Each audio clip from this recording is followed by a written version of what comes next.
सज्जनानाम् उपासते। ॐ समानो मंत्रः समिति समानि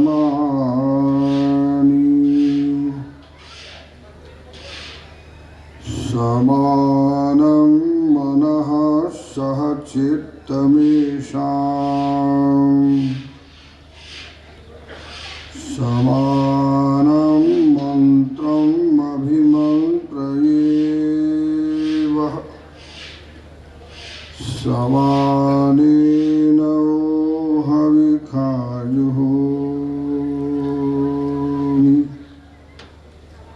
ॐ शांति शांति शांति।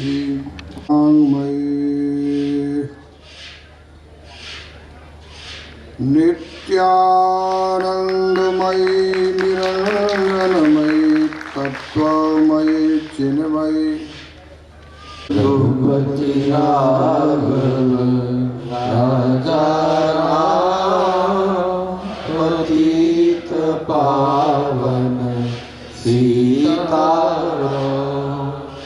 रघुपति राघव राजा राम पतित पावन सीताराम।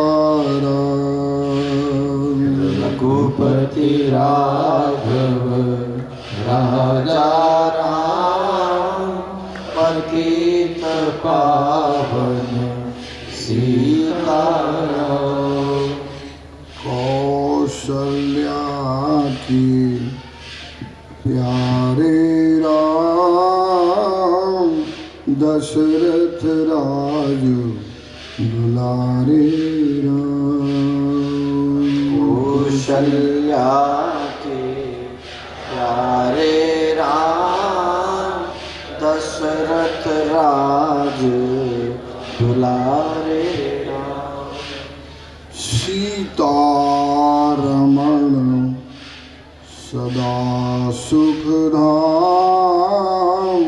श्री राम जय राम जय जय राम। सीतारमण सदा सुखधाम श्री राम जय राम जय जय राम। श्री राम जय राम जय जय राम। श्री राम जय राम जय जय राम। श्री राम जय राम जय जय राम। श्री राम जय राम जय जय राम। श्यावर रामचंद्र भगवान की जय।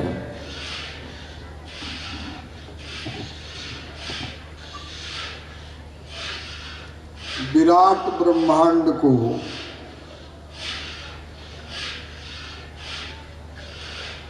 परिष्कृत परिमार्जित करने के लिए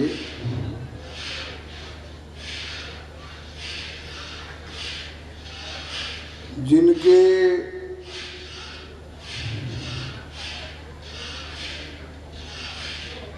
मस्तक से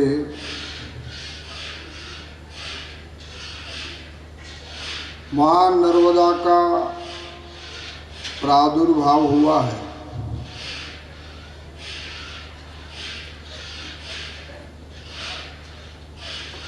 और विशेष रमणीय बनाने के लिए मां गंगा का प्रादुर्भाव हुआ। तो हमारे स्वामी नर्मदानंद जी को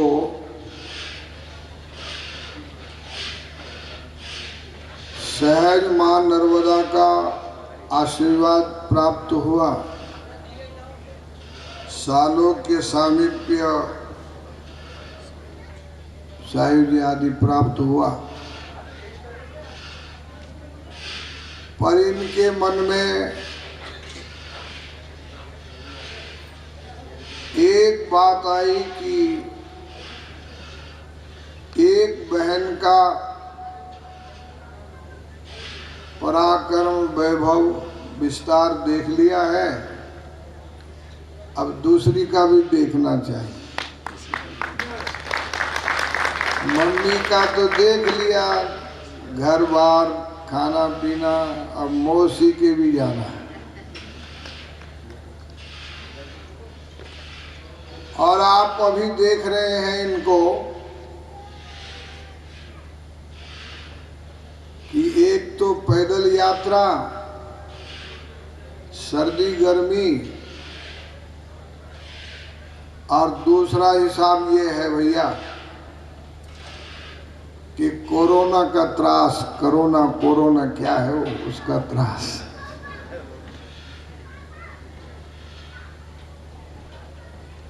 लेकिन याद रखना आप, यह केवल पदयात्रा नहीं थी, केवल 12 ज्योतिर्मय लिंगों पर अभिषेक नहीं था, केवल राज ऋषि का एक अश्वमेध यज्ञ और उसका परिभ्रमण नहीं था, बल्कि ब्रह्म ऋषि का ज्ञान यज्ञ और उसका परिभ्रमण।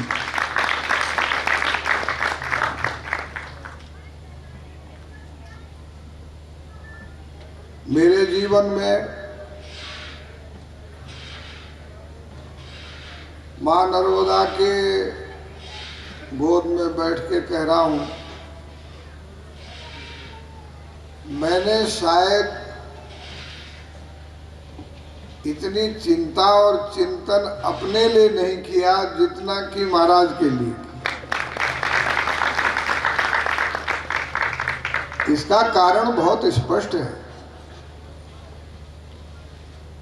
महाराज जी ने मेरे को हरी झंडी दिखाने के लिए आमंत्रित किया।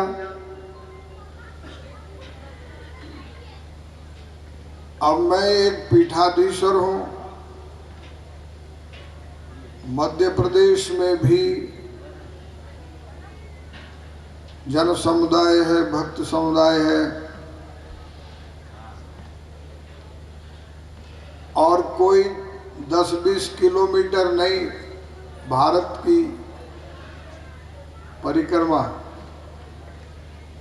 तो भैया वो हरी झंडी जो है वो इनके लिए हरी झंडी थी, पर मेरे लिए लाल झंडी थी।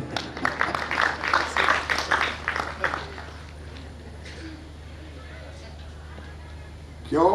लोग यही कहते, उन्होंने हरी झंडी दिखाई थी ना।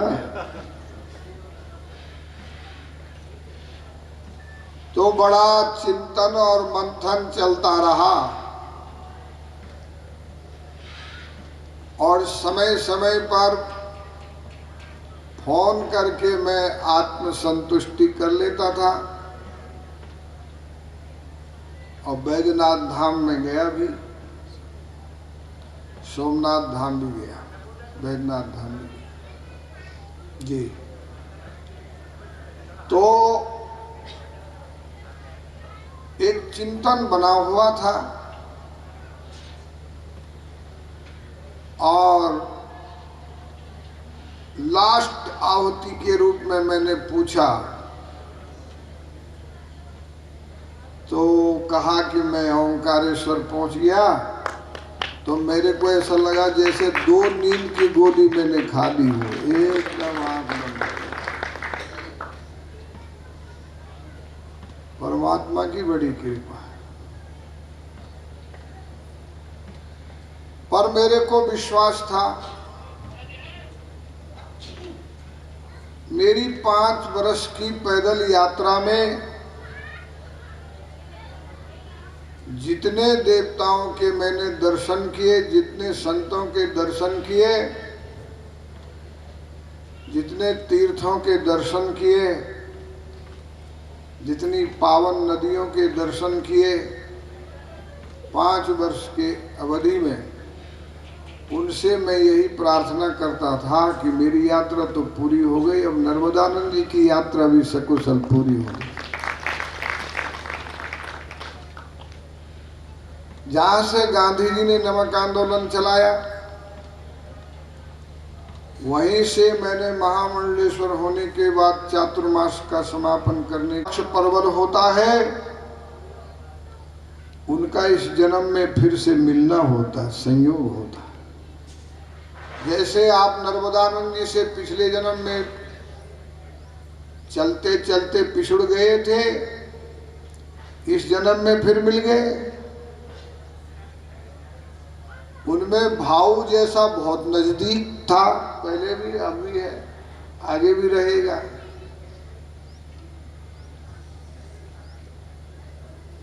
संयोग के बाद में वियोग अनिवार्य है।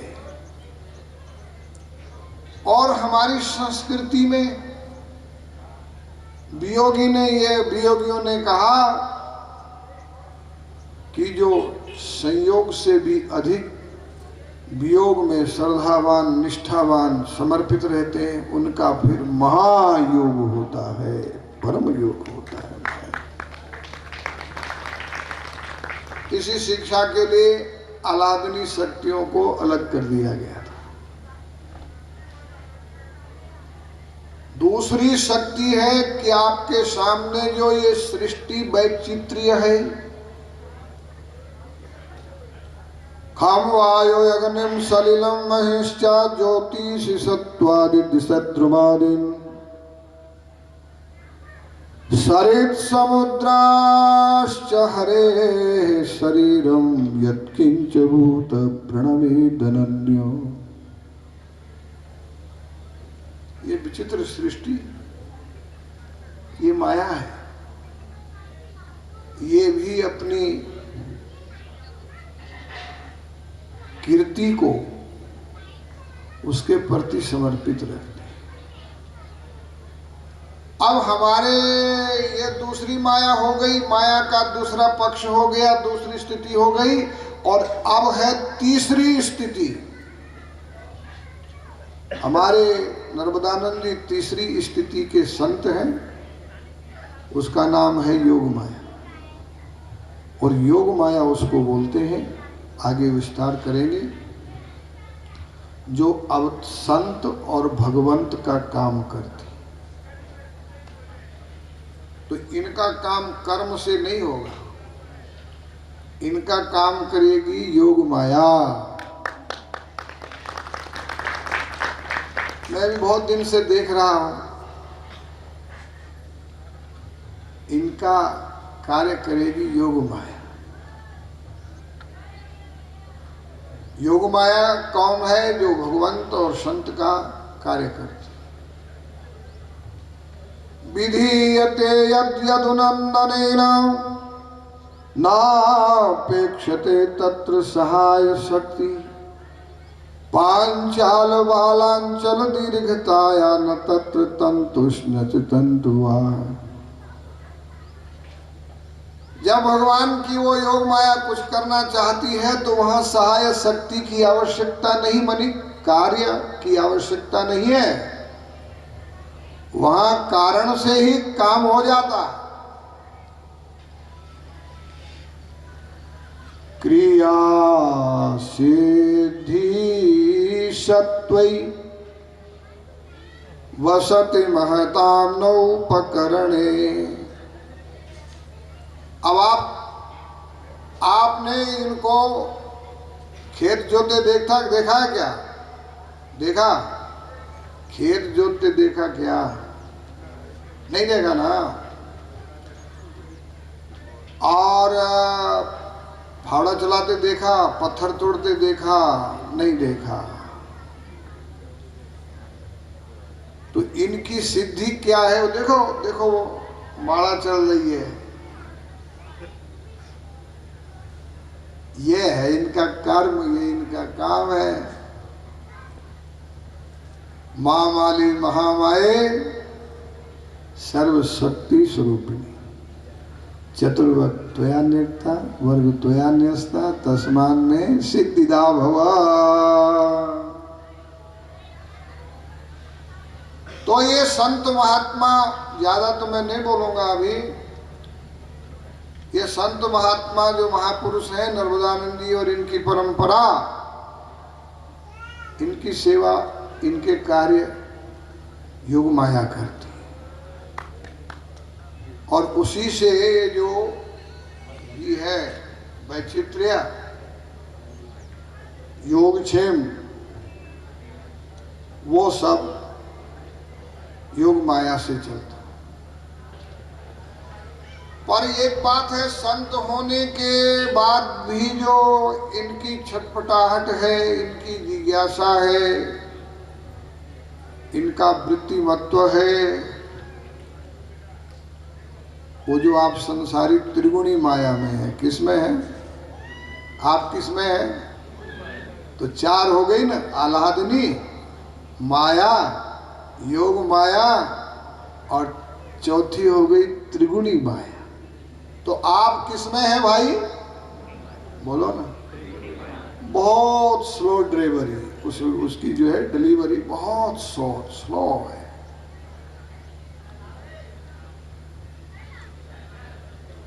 त्रिगुणी माया में चींटी से लेकर के मनुष्य तक है। और तब जब मनुष्य हो गया, तब कुछ आपसे अपेक्षा की जा रही है कि आप अपनी रफ्तार बढ़ाओ। सब मम प्रिय सब मम उपजाए, तीन मह मनुज अधिक मोहि भावे, तीन मह द्विज द्विज मह श्रुतिधारी। ये अपेक्षा राम की है। आप मनुष्य हो, आप कुछ और अच्छा करें ब्राह्मण हो, आप कुछ अच्छा करें वैदिक हो, आप और अच्छा करें ब्रह्मनिष्ठ हो। आपको ब्रह्मनिष्ठ होना चाहिए। ऐसे हमारे नर्मदानंद जी महाराज भी आपको त्रिगुणी माया से, जिसका कार्य बहुत धीमा है, आपने सुना होगा, आपके बच्चे के लिए 10 महीने बहुत जरूरी है माँ के पक्ष में, और बड़ा होना, और फिर उसके बाद में जो है कुछ करना, स्लो डिलीवरी। लेकिन हमारी ऋषि महात्मा वो नजर से बच्चे पैदा करते हैं। किसे करते हैं? बोलो बोलो ना। इसलिए लोग नर्मदानंद जी से कहते हैं, बाप जी और बहू पर नजर करो महाराज, दृष्टि कृपा दृष्टि डालो, पोता हो जाए। नहीं बोलते बाप जी, इसके सिर पे हाथ रखो। ये फास्ट डिलीवरी, और ऐसे हमारे शास्त्रों में बहुत प्रमाण है। व्यास आदि के हैं, वशिष्ठ आदि के हैं, श्रृंगी आदि के हैं। बहुत टेक्निकल से वशिष्ठ जी की अध्यक्षता में श्रृंगी ऋषि ने 4 बेटे दिए हैं दशरथ राजा को। बहुत टेक्निकल स्थिति, वैज्ञानिक, योग माया, 4 बालक, सृष्टि के उद्धारक। तो महाराज तो योग माया में है, पर आपको ये समझाना चाह रहे हैं ये संत महात्मा सब कि कर्म छोड़ने से नहीं, कर्म को पूर्णता देकर, पूर्णाहुति देकर, कर्म छोड़ने से नहीं, कर्महीन होकर के नहीं। पहले अध्याय में है कि कर्म कैसे, तीसरे अध्याय में गीता में है कि कर्म कैसा होना चाहिए, तीसरे अध्याय में। चौथा अध्याय में है कि कर्म किसके लिए होना चाहिए, और 5वें अध्याय में है कि कर्म का समापन कैसे होना चाहिए गृहस्थी त्रिगुणी माया वाले को, जिससे योग माया में जाओ। शक्नोति है व्यासोढ़ुम प्राक शरीर विमोक्षणात्, काम क्रोधोद्भवम वेगम सयुक्त स सुखी नर। तो हमारा प्रयास ये रहेगा कि कर्म को समझें, तदर्थम कर्म कौन्तेय मुक्त संग समाचर, और अंत कर्म संन्यास चाहे वो योग से, चाहे वानप्रस्थ से, जैसे भी। और आखिर में मैं ये कहूँगा, बाप जी की इच्छा भी है कि त्रिगुणी माया के चक्कर में से आगे बढ़कर के आप योग माया के क्षेत्र में हमारे महापुरुषों की तरह लोकहित करें, स्वहित करें। तो आज इतना ही प्रारंभ में, कल आपको विशेष इस कर्म के विषय में विचार देंगे आरंभ से। स्वस्ति प्रजाभ्याम परिपालयन्ताम न्यायेन मार्गेण महिं महेशाः गोब्राह्मणेभ्यो शुभमस्तु नित्यं लोकाः समस्ताः सुखिनो भवन्तु। शांति शांति। सद्गुरुदेव भगवान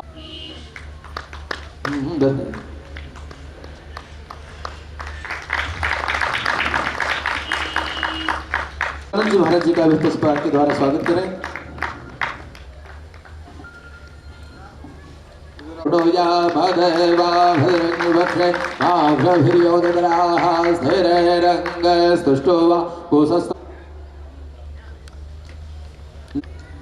एक मुक्ति वाप्नोति द्वाभ्याम शंभुरिणी भवेत्।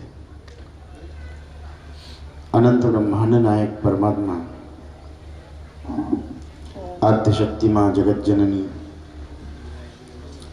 मंचासीन आचार्य महामंडलेश्वर जी महाराज, सभी संत चरण और हमको यहाँ एक जगह पे एकत्रित कराने वाले सबको अपना आशीर्वाद देने के लिए आए हुए, सबके जीवन की धन्यता कराने का कार्य। बीच में थोड़ा सा विघ्न, थोड़ा सा क्षमा चाहूँगा। निवेदन है हमारे बीच में भूतपूर्व विधायक श्री हितेंद्र सिंह जी।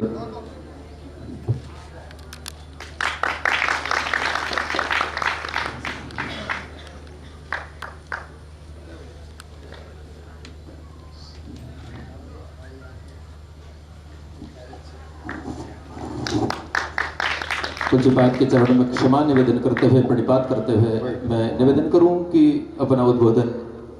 ये पद यात्रा मुझे लगता है कि पूरे ब्रह्मांड का संचालन करने वाले शिव के दर्शन मां नर्मदा अपने बेटे को लेकर अपने पिता से मिलकर उनका आशीर्वाद पूरे ब्रह्मांड को प्राप्त कराकर उद्धार करने के लिए उनका जो पद यात्रा हुई है,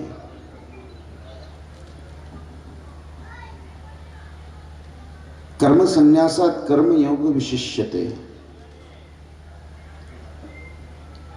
मनुष्य के जीवन में अपने आप में क्या करना चाहिए, क्या नहीं करना चाहिए, मुझे एक रामायण का दृष्टांत याद आया है।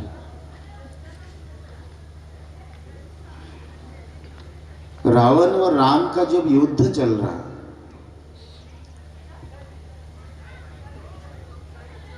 तो रावण की सेना समाप्त हो रही।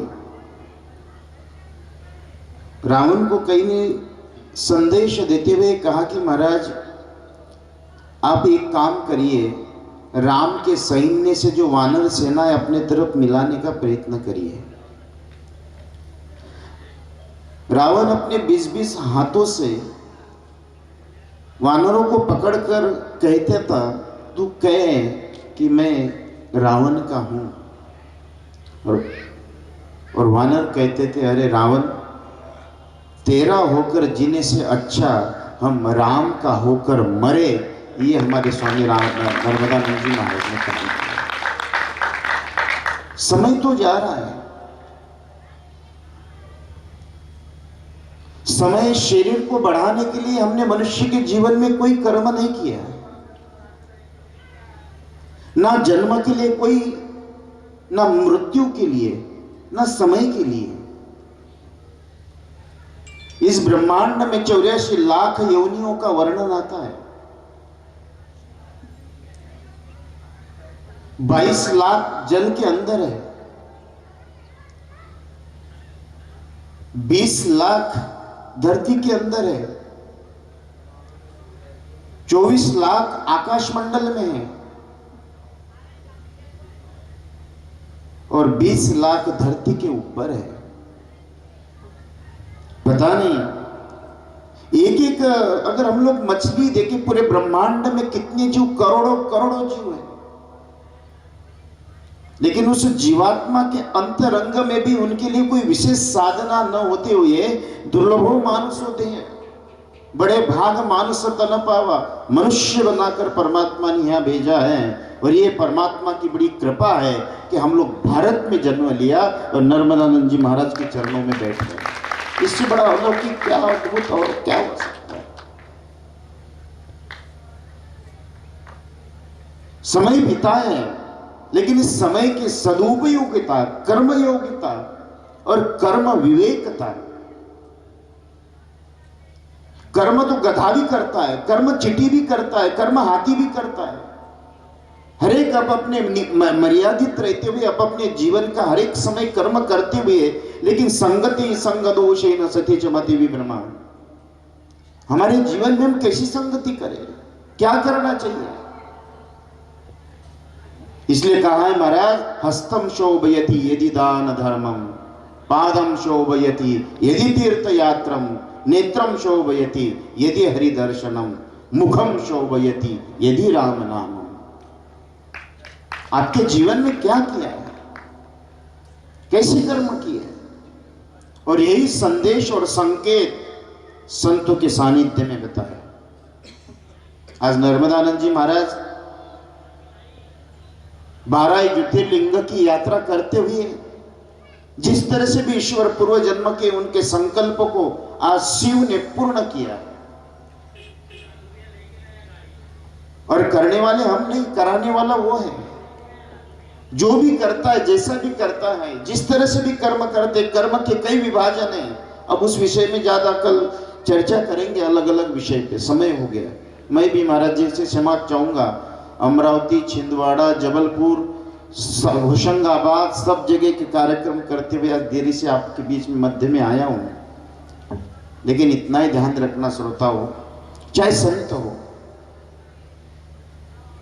आप लोग अपने अंतरंग में ये भी नहीं बता सकते कि हमारे जीवन में कौन से 5 सद्गुण हैं। बताइए मुझे, आपके अंतरंग में कौन से 5 सद्गुण हैं? या अपने हृदय के ऊपर ये बता नहीं सकते हैं कि मैं सज्जन हूं।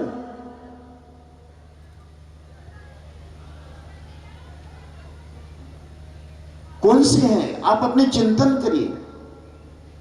लेकिन ऐसे सब जहां भगवान राम शबरी से कहते हैं कि प्रथम भक्ति संतन कर संगा, दूजी भक्ति मम कथा प्रसंगा। मैं तो ये समझता हूं हम लोग किसी 12 ज्योतिर्लिंग, 52 शक्तिपीठ, सप्तपुरिया, चारों धाम कहीं गए चाहे न गए हों, लेकिन हम लोग नर्मदानंद जी महाराज का स्पर्श करेंगे, वो सारे दर्शन अपने आप ही हो जाएंगे। संत का विषय सताम प्रसंगाम रत्कर्ण रसायन, जहाँ संतों का प्रसंग है, संतों का सानिध्य है और उनका आशीर्वाद है, ये परोपकाराय सताम विभूतिया। जहाँ निरंतर संत का कार्य ही ये होता है कि कहीं ना कहीं स्वयं न खादन्ति फलानि वृक्षम। महाराष्ट्र में संत तुकाराम महाराज कहते हैं, डूबते हे जन न देखवी डोळा, मनुनी कळवळा येतस। ये खुद के लिए कुछ नहीं है, इन्होंने तो खुद अपने आप ने तो सब कर लिया है। इनका खुद का क्या है? जिस तरह से जल, अग्नि, वायु, पंच तत्व, ये इनका स्वयं का कुछ नहीं है। परहित, जहाँ कहते परहित बसई जिनके मन माई, जिसके 1% भी अगर परोपकार बस जाए, यही भाव जो कर्मात्मक भाव जिसको हम समझते हैं, ऐसे कर्म अगर कोई व्यक्ति अपने अंतरंग में चले, भाव उद्बोध करे, ऐसे संतों के आश्रय में रहे, यही श्रेष्ठ कर्म है।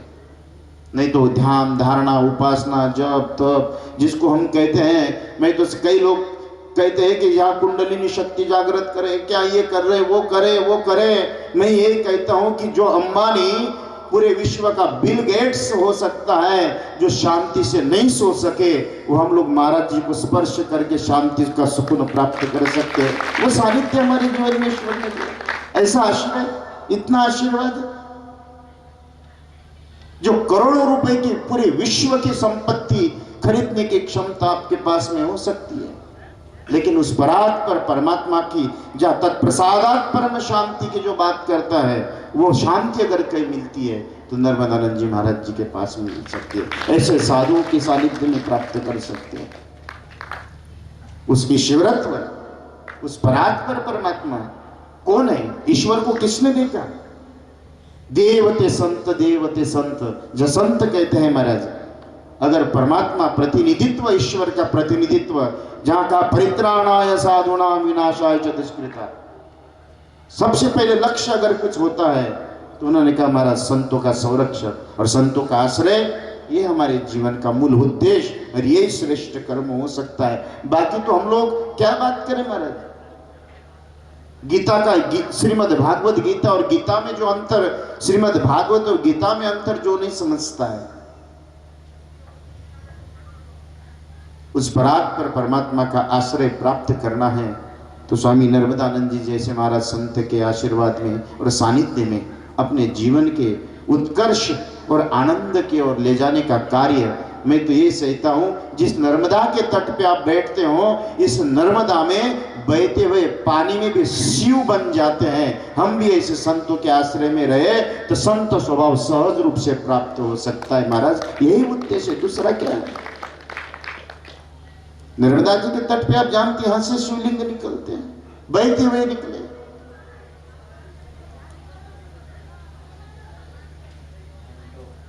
हम लोग नाना प्रकार की चर्चाएं करते हुए दुनिया ने क्या किया वो न देखें, हम अपने अंतरंग में हम लोग क्या करते हैं, कैसे करते हैं, किस तरह से करते हैं, क्या सोच है, कैसी संगति है, इतने ही विवेकता अगर जहाँ हमारे अंतरंग में प्राप्त हो तो समझना महाराज ये हमारे जीवन की श्रेष्ठ और जन्म तो हमको पूर्ण रूपे न परमात्मा महंशो जीवलोके जीवभूत सनातना मनस्यष्टा जो कहते हैं, ये हम तो ईश्वरी का अंश है, परमात्मा हमारे अंतरंग में बसे हुए हैं और जन्म भी ईश्वर बनकर ही प्राप्त हुआ है। इतना ही करना मेरे श्रोताओं, अगर जन्म अगर ईश्वर का प्राप्त किया है तो मृत्यु मनुष्य बनकर प्राप्त मत करना, मन को साधु बनाकर प्राप्त करना, और ये नर्मदानंद जी के पास में ही प्राप्त हो सकता है।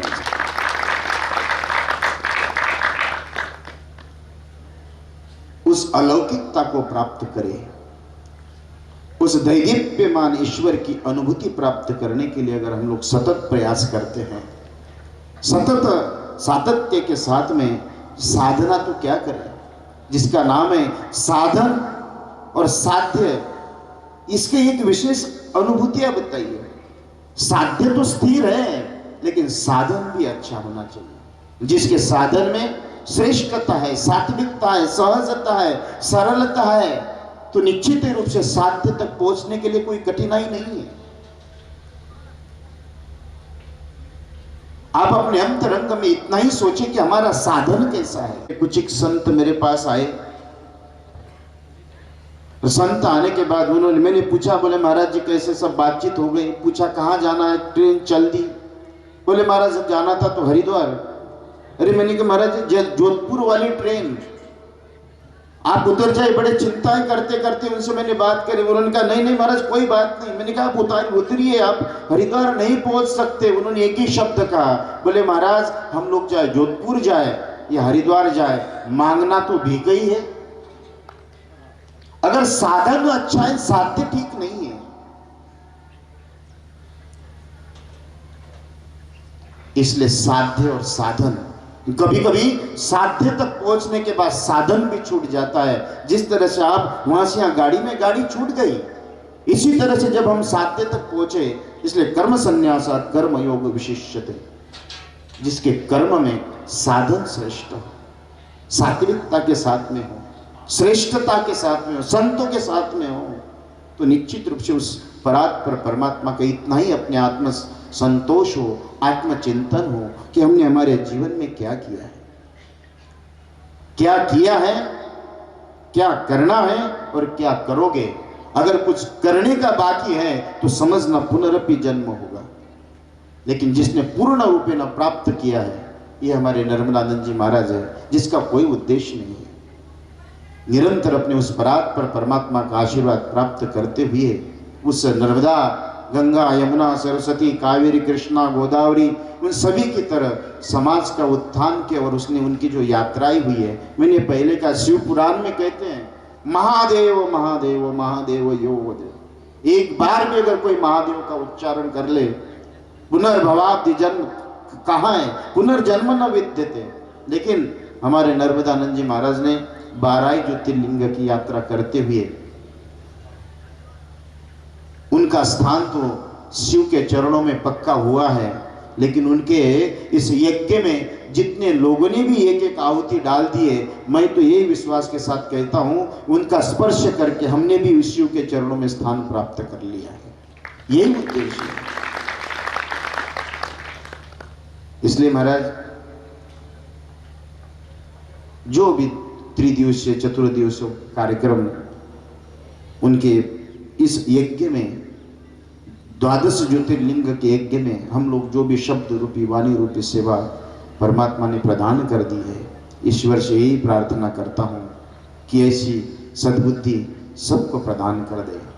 ऐसा ही कार्य, ईश्वरीय कार्य, जिस कार्य के लिए हम लोग को जन्म दिया है, उस जन्म की पूर्णता के साथ में हम भी कुछ ना कुछ अपने अंतरंग मनोभावों में उस मनमोहन को बिठाकर, उस नारायण को बिठाकर हम मदन रहित होकर, मोहन रहित होकर, जिसको कहते हैं, ऐसा एक कार्य निष्कामता के साथ हम लोग करने के लिए प्रयत्न करेंगे। मुझे उस योग्य महाराज श्री ने समझा, वाणी की सेवा करने का सौभाग्य मुझे परमात्मा ने प्रदान किया। मैं ईश्वर से प्रार्थना करता हूँ, माँ नर्मदा से प्रार्थना करता हूँ कि हे नारायण, आपने यात्रा की है तो आपसे थोड़ी हमको जलन भी हो रही है महाराज। हम भी चाहते हैं कि हम भी आपकी जैसी यात्रा करें। बहुत दिन से उद्देश्य था, लेकिन हाँ अब संकल्प तो किया है, इस बार देवउठनी 11 से माँ नर्मदा की पैदल परिक्रमा जरूर शुरुआत करेंगे हम। जितना भी हो, आपने बाप की परिक्रमा करी, हम बेटी की परिक्रमा करेंगे। निश्चित रूप से ऐसा आशीर्वाद ईश्वर से। देखो हमारे जीवन में कुछ करने का, मुझे एक हमेशा दृष्टांत को, मैंने उस दृष्टांत को याद करता हूं, उसको बोलकर, उस बताकर मैं अपने प्रवचन का समापन कर दूंगा। कल से उस विषय, किसी विषय, जो जो विषय दे उसके ऊपर संवाद करेंगे। हम एक बार अहमदाबाद गए,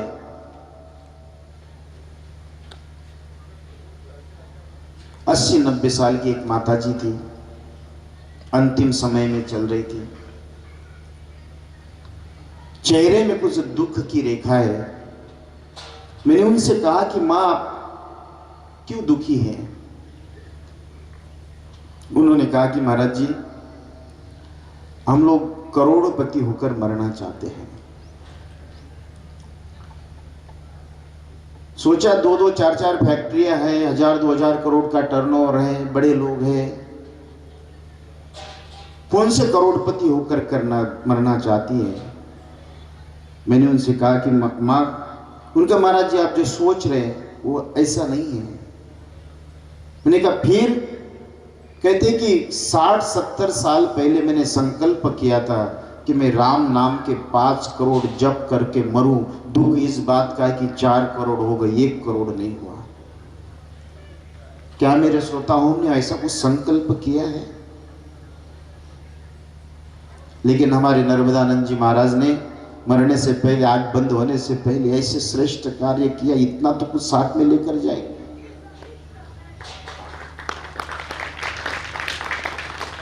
हमारे जीवन में भी कुछ कर्तव्य, जहां कर्मवान जीवन होते हुए योगस्य कर्म कुशलम जो कहा, हमारे कर्म में कुशलता, श्रेष्ठता, साधनात्मकता अगर है तो कहीं ना कहीं अपने अंतरंग में हम लोग अपने जीवन को दर्शन प्राप्त करते हुए बाह्य जगत पे तो बहुत भ्रमित हो गए। जन्म तो महाराज धर्म के साथ रहने के लिए दिया हुआ है, लेकिन इस मनुष्य का कर्म धर्म विरुद्ध है। कोई भी हम धर्म के साथ नहीं जीते, धर्म विरुद्ध कर्म करते। इसलिए अपने अंतरंग में एक ही भाव लेकर चले, नारायण।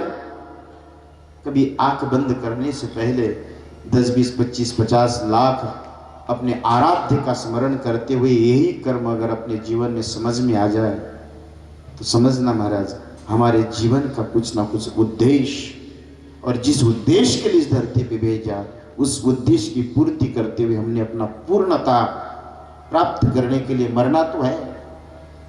इसलिए कर्म की श्रेष्ठता, सात्विकता, सहजता, विवेकता, जो धर्म के 10 लक्षणों के विषय में चर्चा हम लोग अलग से करेंगे, लेकिन इतने ही भाव अपने अंतरंग में अगर बने रहे।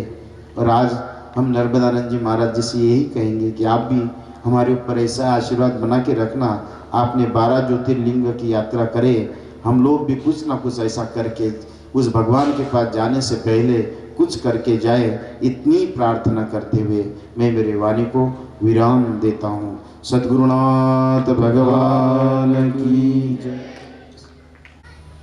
ओंकारविंदु संयुक्तम नित्यं ध्यायन्ति योगिनः कामदं मोक्षदं चैव श्री ओंकाराय नमो नमः।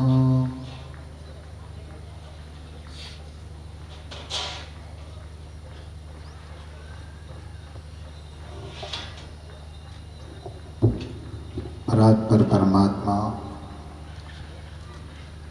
पुण्य सलीला माँ नर्मदा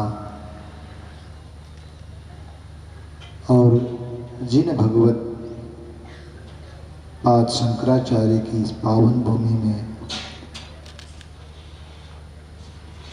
अनेक संतों के दर्शन, आचार्य महामंडलेश्वर जी, बाल योगेश्वर जी और श्री भागवताचार्य विजय कृष्ण पाराशर जी, और कोरोना जैसी महामारी में सबको औषधि पिलाते श्री योगीराज जी, भक्तिमयी माता और श्रोता। राष्ट्र धर्म विजय पद यात्रा के इस अंतिम पड़ाव में आप सभी लोगों की कृपा से ये यात्रा यहाँ तक पहुंची है। भगवान शंकर को ऊंचाई बड़ी प्रिय है, उनका स्थान भी ऊंचे कैलाश जैसे शिखर पे भगवान विराजमान होते हैं। जो भगवान निरंतर सहस्त्र युगों तक जिन राम की साधना में लीन रहते हैं, उन्हीं भगवान शंकर की जटा से निकली पुण्य सलिला मां गंगा का जल 12 ज्योतिर्लिंग में भगवान का अभिषेक हो, जल जंगल और जीव की रक्षार्थ हो, ऐसे उद्देश्य को लेकर के राष्ट्र धर्म विजय पद यात्रा 29 सितंबर 2019 को प्रारंभ हुई थी।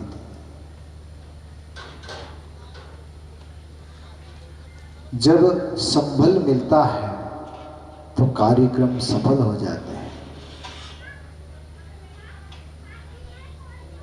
एक बार 2001 में मन में विचार आया, कुछ आध्यात्म की यात्रा के साथ साथ में भ्रमण हो। 25 नवंबर 2001 को पुण्य सलीला मां नर्मदा की गोद में पहली परिक्रमा करने का मुझे सौभाग्य मां ने दिया। जब तक सिर पे मैं नर्मदा जी को एक नदी मानता था, जैसे गंगा जी है ऐसे नर्मदा जी भी है, बस इतना भाव था। सब लोग नहाने जाते हैं। नर्मदा जी आते थे, डुबकी लगा के चले जाते थे। लेकिन 2001 में जब परिक्रमा हुई, उसके बाद में लगा ये जल नहीं ब्रह्म है, ये तरल ब्रह्म है। जिस माँ नर्मदा को हम लोग आंखों से निहारते हैं, ये उसका सिर्फ बाहरी एक दर्शन रूप है। लेकिन जल के अंदर यदि आप किनारे पे बैठ कर के माँ से संवाद करते हैं तो आपको लगेगा कि हम अपनी जननी माँ की गोद में बैठ कर के जैसे किलोर करते हैं नन्हे बालक, ऐसी आप अनुभूति को महसूस करें।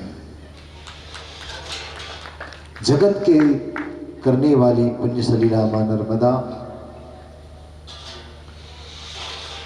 जगत में माँ गंगा के तट पर आपको मोक्ष की प्राप्ति होती है।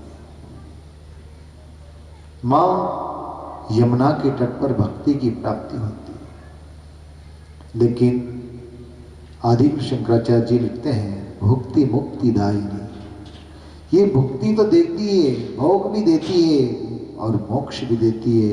और कर्म जो माँ नर्मदा के किनारे जिन भगवान आदि शंकराचार्य ने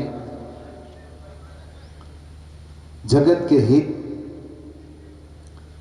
शंकरम शंकराचार्यम, आदि गुरु भगवान शंकर ने ही आदि गुरु शंकराचार्य के रूप में प्रकट होकर के इसी ओंकारेश्वर की पावन भूमि से जगत के हित गोविंद पाद को गुरु बना करके और 8 साल की आयु में संन्यास दीक्षा लेकर के सनातन धर्म को पुनः स्थापित किया। ऐसे भगवान शंकराचार्य का प्रकट इसी ओमकार क्षेत्र से हुआ था। और ये यात्रा भी ओमकार में आकर के समाये, इसी उद्देश्य से हिमालय से इसकी प्रारंभ किया यात्रा का। और हिमालय से चल करके जब हिमालय पर्वत से प्रारंभ होकर के मेकल पर्वत पे इस सतपुड़ा और विंध्याचल की गोद में ये यात्रा पूर्ण हो, इसी भावना से यात्रा प्रारंभ हुई थी। और 29 सितंबर से प्रारंभ होकर के 27 जनवरी 2021 को पूर्ण होने जा रही है। इस यात्रा के उद्देश्यों को जन जन तक कैसे पहुंचे। यदि वाहन से यात्रा करते हैं तो लोग जुड़ तो जाएंगे, लेकिन लोगों के अंदर आत्मसात नहीं होगा। यदि किसी व्यक्ति से कुछ कार्य करवाना है तो आप स्वयं को उस कार्य को पहले करना होगा।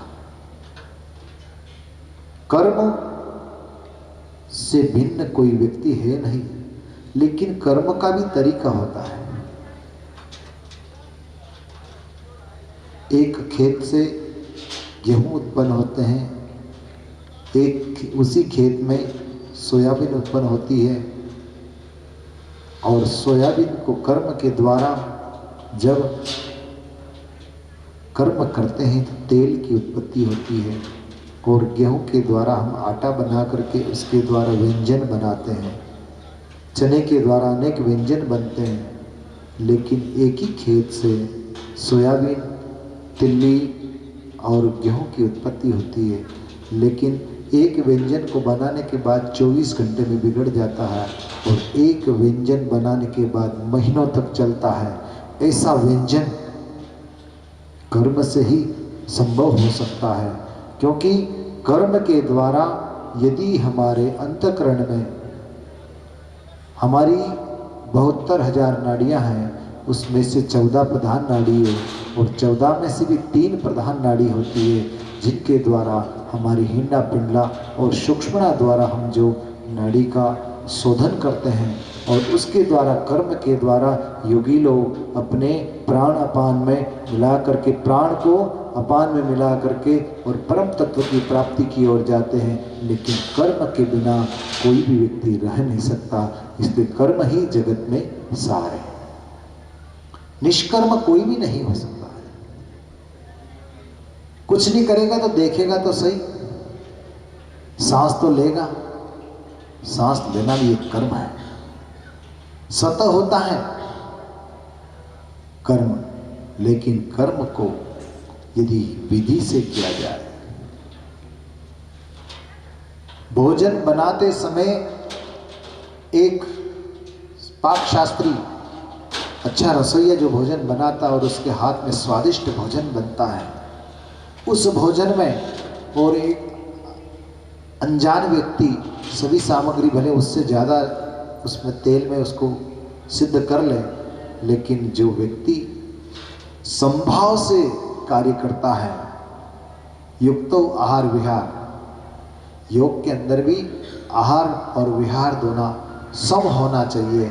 इसी प्रकार से कर्म के अंदर हमारा जो कर्म है वो समभाव से हो। शरीर के साथ में अधिक, भगवान ने कहा ना कि न तो अधिक खाने वाले का योग सिद्ध हो सकता है और न अधिक सोने वाले का योग सिद्ध हो सकता है। जैसे अभी स्वामी जी कह रहे थे कि माँ नर्मदा की कृपा से महाराज जी ने पिताजी की परिक्रमा की और मेरी जो है माँ की परिक्रमा करने की इच्छा है। तो माँ होती है, और माँ जब कृपा करती है ना तो बताती नहीं है। पिता तो यदि एक बार ड्रेस ला दे ना तो 25 बार कहेगा मैंने इसके इसलिए इतनी बढ़िया ड्रेस दिले, इसको इसकी इतनी बार ड्रेस दिले, लेकिन माँ ने कभी नहीं कहा तेरे को 9 महीने तक मैं उठा के घूमी। तो पिता और माँ में यह भेद होता है, माँ कितनी कृपाल होती है। तो माँ की परिक्रमा करने का जो आपका संकल्प है, और संकल्प माँ जरूर पूरा करती है, लेकिन बस आप भक्ति की उस गागर को मस्तक पे उठा करके चले जाना।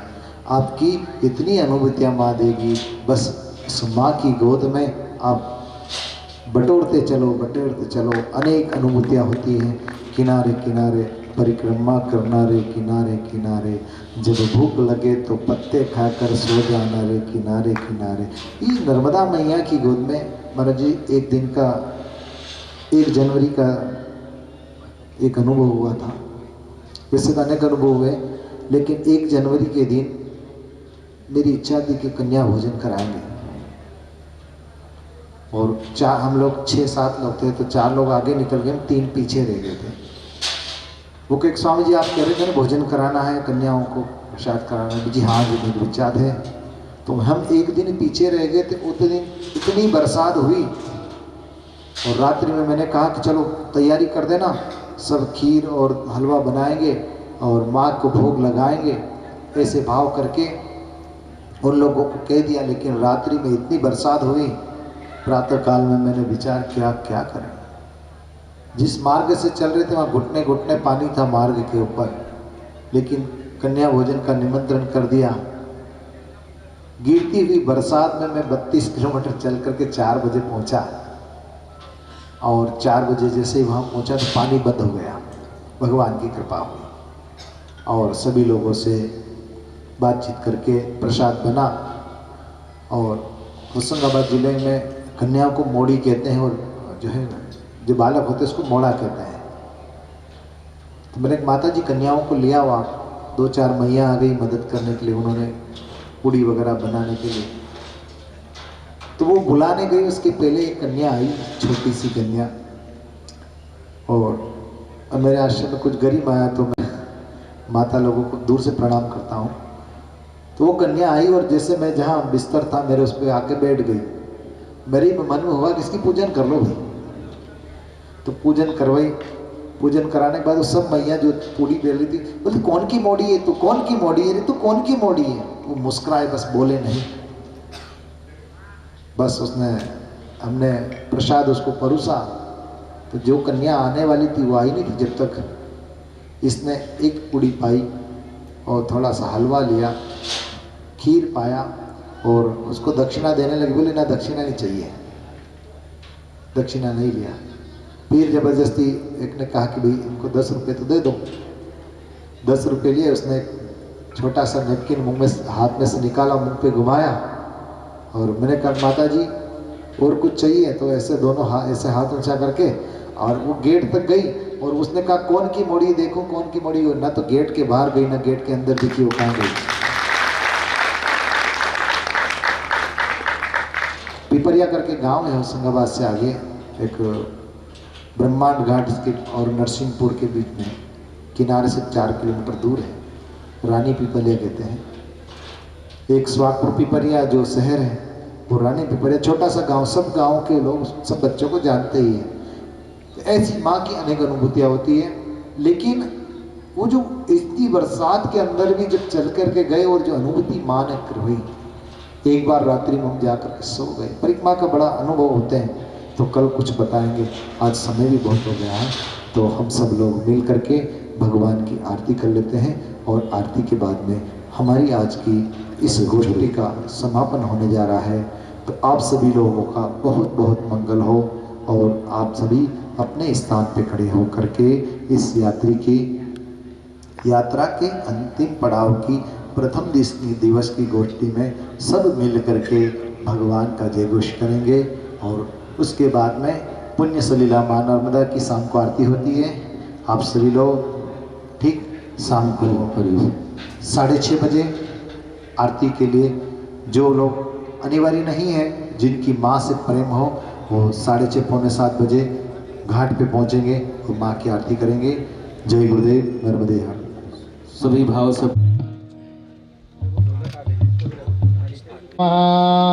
रत्नेश्वरी नमः। चंद्रमा क्षोत्रात्मे हर भद ओंकारा ब्रह्मा विष्णु सदा शिव भोले भोलेनाथ महादेव अर्धांगी धारा रे ओम हर हर हर महादेव एकानन चतुरानन पंचानन राजे भोले पंचानन राजे हंसासन गरुड़ासन वृषवाहन राधे हरि ओम हर हर हर महादेव। दो भुज चार चतुर भुज दश भुज के सोहे भोले दश भुज के सोहे। तीनों रूप निरखता शिवजी को रूप निरखता त्रिभुवन जन मोहे हरि ओम हर हर हर महादेव। क्षमाला वनमाला रुंडमाला धारे ओ भोले रुंडमाला धारे। चंदन मृग मदले हरि हरि ओम हर हर हर श्वेतांबर पीतांबर बाघांबर आंगे ओ भोले बाघांबर आंगे। कनकादिक ब्रह्मादिक कनकादिक प्रभुतादिक भूतादिक संगे हरि ओम हर हर हर महादेव। शुभमंगल जागृति शूल धरता भोले जागृति शूल धरता। सुख करता दुख हरता जग करता जग भरता जग पालन करता ओम हर हर हर महादेव। काशी में विश्वनाथ विराजत नानो ब्रह्मचारी हो भोले नानो ब्रह्मचारी। गोगल पावत शिवजी के दर्शन पावत महिमा के भारी ओम हर हर हर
पूर्णमुदच्यते पूर्णस्य पूर्णमादाय पूर्णमेवावशिष्यते शान्ति शान्तिषु शान्तिर्भवतु।